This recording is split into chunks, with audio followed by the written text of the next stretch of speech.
नर्मदेहार, नर्मदा परिभ्रमण, एक निरंजन, पर्व दुसरे याच्या पुढच्या भागात मी सोनाली लिखितकर तुमच्या सगळ्यांचं मनपूर्वक स्वागत करते. तर आजच्या भागात थोडंसं वेगळ्या प्रकारेच सगळ्या घटना घडलेल्या आहेत आणि आपला पुढचा प्रवास कसा सुरू झाला आहे ते बघणार आहोत.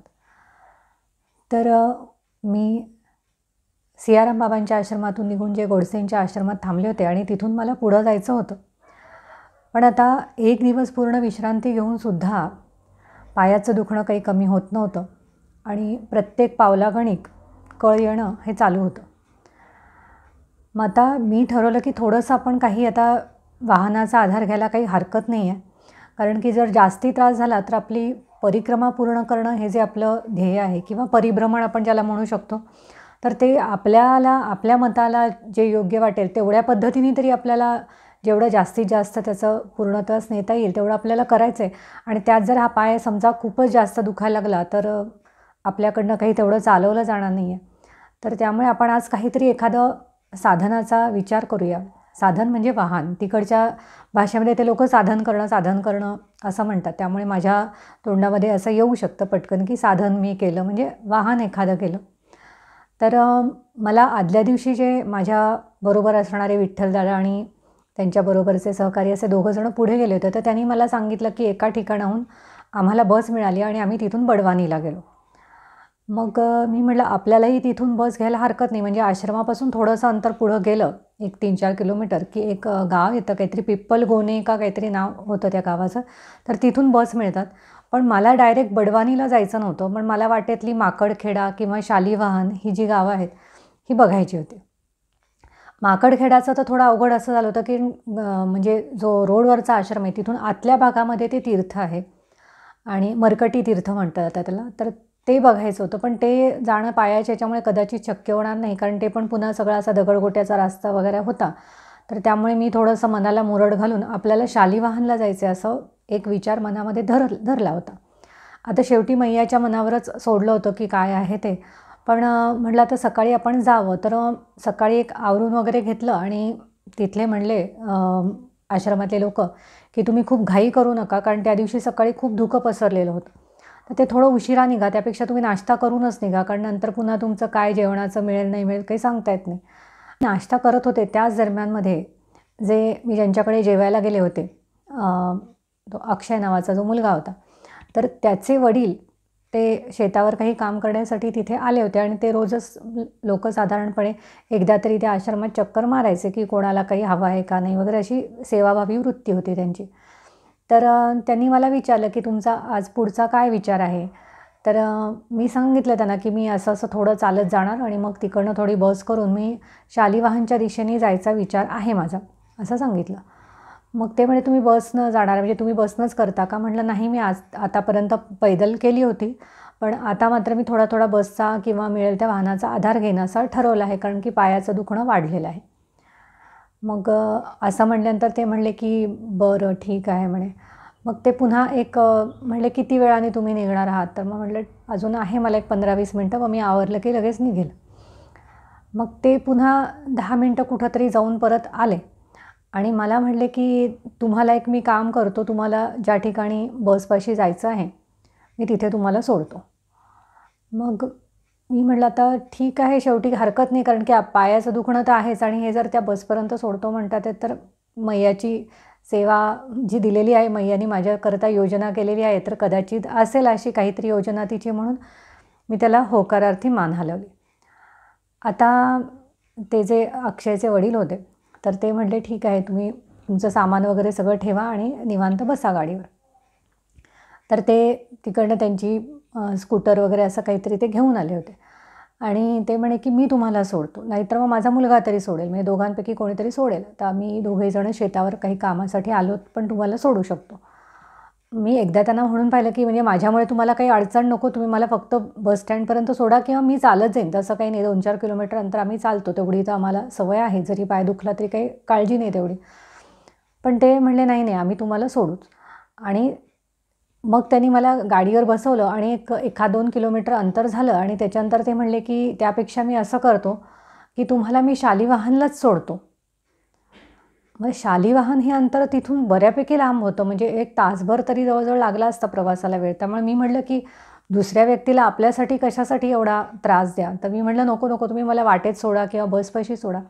ते म्हणे नाही मैया, तुमचा पाय पण दुखतो आहे, तुम्ही एवढं सामान वगैरे घेऊन कुठं जाणार आहात, तर त्यापेक्षा मी तुम्हाला सोडतो, तसंही मला वेळ आहे म्हणे, आणि माझं थोडं वाटेत कामही आहे, तर मी तुम्हाला सोडेल आणि येता येता माझं कामही करून घेईल.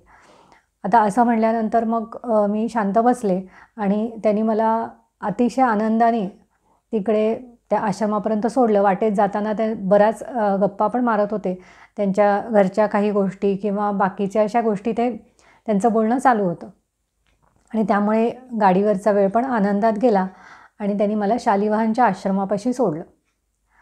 आणि त्यामुळे मला इतकं आश्चर्य वाटत होतं की मैयाची आपण जेव्हा स्वतःला म्हणजे असं अलगद सोडून देतो एखाद्या ठिकाणी, की आपण कुठल्याही गोष्टीचा अट्टहास न करता जे होईल ते होईल, मैया तू जसं पाहशील तसं जे करशील ते होऊ देत, अशा पद्धतीने आपण सोडलं की मग मैया पण आपली काळजी घेत राहते त्या ह्याच्यामध्ये, की आपला पाय दुखतोय तर तिने तशी व्यवस्था केली. म्हणजे मी कोणाला एक शब्दाने पण न म्हणलं असताना तिने तशा पद्धतीने तिची व्यवस्था केली होती. आणि मी पण त्याला मान डोलवली, कारण माझ्या लक्षात आलं होतं की आपण जेव्हा आपल्याला काही त्रास होईल तेव्हा मैया विचार करेल. आपण म्हणजे जास्ती, पण असं नाही आहे की प्रत्येक वेळेला मैयाच विचार करेल म्हणून तिच्यावर अवलंबूनच राहायचं, असंही नाही आहे. पण जेव्हा आपल्यासमोर एखादी ती सोय उपलब्ध करून देईल त्यावेळेला त्याचाही आनंद घ्यायचा, आणि ज्यावेळेला कशी काही सोय होणार नाही तेव्हा ती पण एक मैयाची इच्छा आहे असं समजून आपण पुढे, जरी आपल्याला काही गैरसोय जरी झाली तरी त्याच्यामधनं पण पुढं जायचं असं ठरवलं होतं. आता त्यांनी मला शालिवाहनच्या आश्रमापाशी सोडलं आणि माझा निरोप घेऊन ते निघाले. माझा फोन नंबर वगैरे पण घेतला आणि परत कधी काहीही आवश्यकता वाटली तर मला सांगा असं म्हणाले. आणि शिवाय असं म्हणाले की जेव्हा तुम्ही पलीकडच्या तटावर याल समोर, तर तेव्हासुद्धा आम्हाला फोन करा, आम्ही तुम्हाला भेटायला येऊ तिकडे सगळेजण, असं पण त्यांनी सांगितलं. आता अर्थात असं प्रत्येक वेळेला शक्य होत नसते, मलाही माहिती आहे, पण त्यांनी तेवढं म्हणलं त्याच्यामुळे देखील त्यांना आनंद वाटला, मलाही आनंद वाटला. मग आता शालिवाहनच्या आश्रमामध्ये मी गेले, ते बाहेर निघाले आणि गेलो तर तेवढ्यामध्ये आश्रमामध्ये जेवणं चालू होती. आता जेवणं चालू होती म्हणल्यावर त्यांनी मला लगेचच तिकडे सांगितलं की ती बॅग ठेवा पहिले आणि पहिले जेवायला बसा, कारण बऱ्यापैकी उशीर झाला होता आणि मी आता जेवण वगैरे तर मिळणार नाही अशा कल्पनेनेच तिथे होते, की आता उशीर झाला आहे, 1:30-2 वाजलेले, 2 वगैरे वाजले असतील दुपारचे, तर एवढ्या म्हणजे उशीर आपल्याला कुठून काय मिळणार आहे अशा पद्धतीने. पण तसं नाही, जेवण मिळालं आणि जेवण चांगलं होतं, म्हणजे पोळ्या, भाजी आणि त्या दिवशी कवठाची चटणी होती आणि सुंदर चटणी होती. म्हणजे मला खरोखर आश्चर्य वाटलं की परिक्रमेत कवठाची चटणी वगैरे खायला मिळेल असं काही वाटलं नव्हतं कधी, पण छान चटणी होती आणि व्यवस्थित खाल्ली, म्हणजे ती बरेच दिवसांनी म्हणल्यापेक्षा 1-2 वर्षांनी खायला मिळाली असं म्हणलं तरी चालेल. आणि मग छान जेवण वगैरे केलं आणि बघितलं तर एक 3-4 परिक्रमावासी होते, पण ते निघण्याच्या बेतात होते, म्हणजे ते जेवण करून पुढं निघणार होते. आणि मग एक 15 मिनिटामध्ये सगळा आश्रम रिकामा, म्हणजे मी एकटीच आश्रमामध्ये. म्हटलं काय हे चाललं आहे, कोणीच नाही. मग मी आपलं भंडारी बाबा तिथले जे आहेत तर त्यांना विचारलं की काल किती परिक्रमावासी होते, ते म्हणले 15-20 जण होते. मग मी म्हटलं चला बरं, संध्याकाळपर्यंत तरी लोक येतील. मग मी थोडा वेळ आश्रमाच्या परिसरात हिंडले इकडे तिकडे, आणि छान आश्रमाचा परिसर अतिशय सुंदर आहे. म्हणजे परिक्रमावासींची सोय काही खूप खास नाही आहे तेवढी, पण म्हणजे तशी अर्धवट बंदिस्त आणि समोरचा भाग ओपन, म्हणजे उघडा, म्हणजे पूर्णच उघडा अशा पद्धतीने आहे. आणि तिथे त्यांनी थोडीशी कापड वगैरे लावलं आहे, पण थंड वारं हे येतंच, रात्री त्रास झालाच त्या थंडीचा तिथे. तर दुपारी मी तिथे तशी थांबले होते आणि हा आश्रमातला आम्हाला झोपण्यासाठी दिलेला भाग आहे.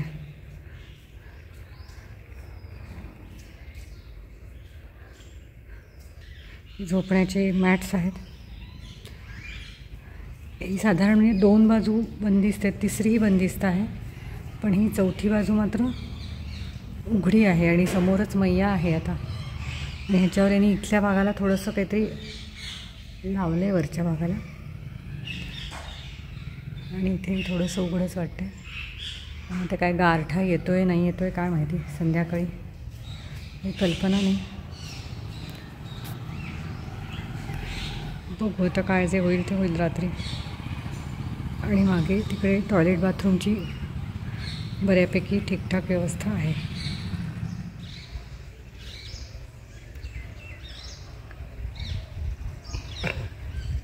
शालिवांच्याच या आश्रमात कवठाची झाड आहेत. आत्ता मी बसले होते तर समोरूनच एक दणकन आवाज आला, म्हणून बघायला गेले बरे काय तर एक कवठ एक पडलं. आणि आज आश्रमात दुपारी जेवताना कवठाची चटणी केली होती, म्हणजे आंबट गोड असते ती. मला खूप आवडते ती, त्यामुळे मनसोक्त खाल्ली. आणि असं काही परिक्रमेत कवठाची चटणी खायला मिळेल असं अजिबातच नव्हतं वाटलं. छान वाटलं आज खायला ती.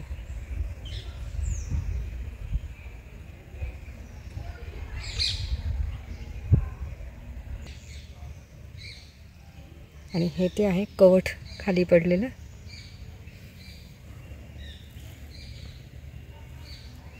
आतून असं असतं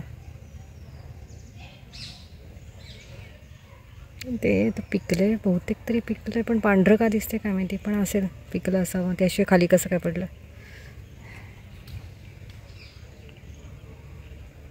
वास पण येतोय पिकल्यासारखा.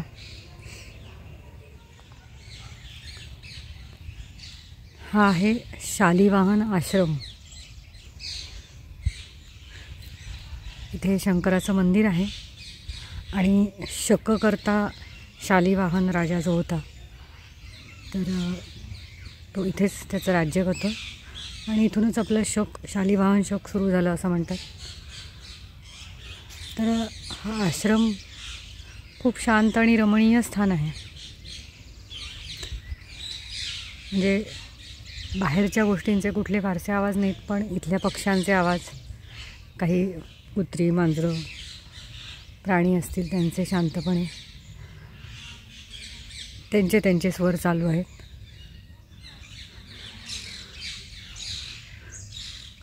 हा एक कडुलिंबाचा मोठा वृक्ष आहे. अजूनही 1-2-3 आहेत मोठे मोठे. हा पिंपळाचा एक पार आहे. हाही प्राचीनच वाटतोय. आणि हे मंदिर असणार आहे शंकराचं. जाऊन बघावं त्याच्यात आता.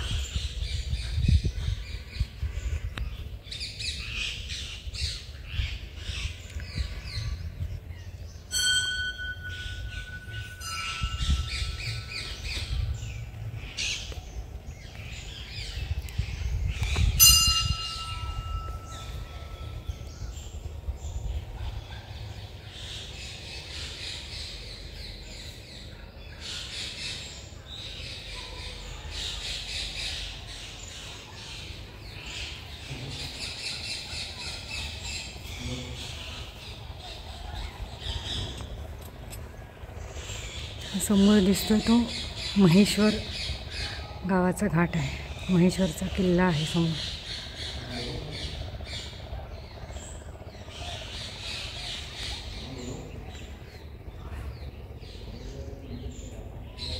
आणि हा उजव्या साईडला दिसतोय हा इथल्या घाटावर जाणारा रस्ता आहे.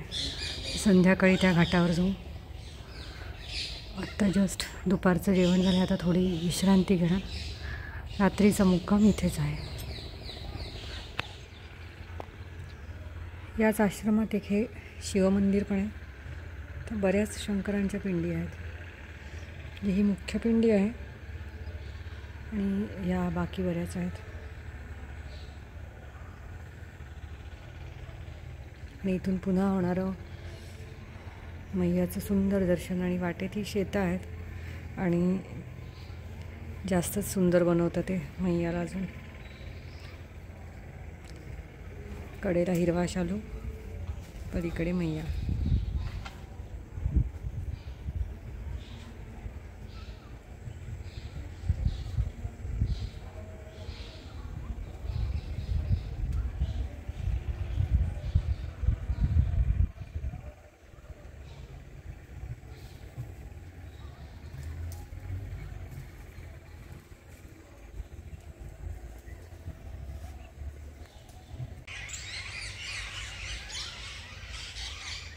झाडावरच्या पक्ष्यांचा कलकलाटच ऐकू येतोय का? म्हणजे आरडाओरडच चालू आहे त्यांचा काहीतरी.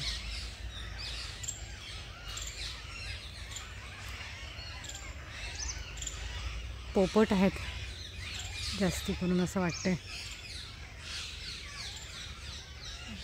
2-3 प्रकारचे आहेत.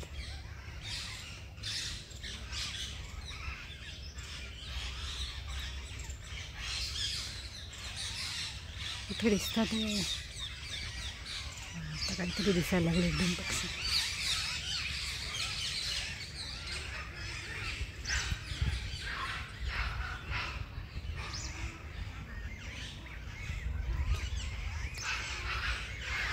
थोडे शांत झाले ते. नाही चालू पोपटच आहे, दिसले मला हिरवे.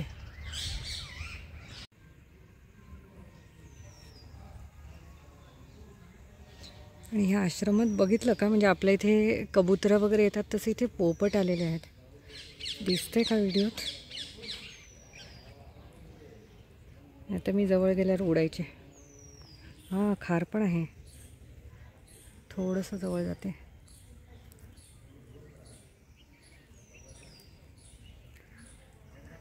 अजून तरी उडाले नाही. उडाले उडाले उडाले. शांत बसले तर परत येतील.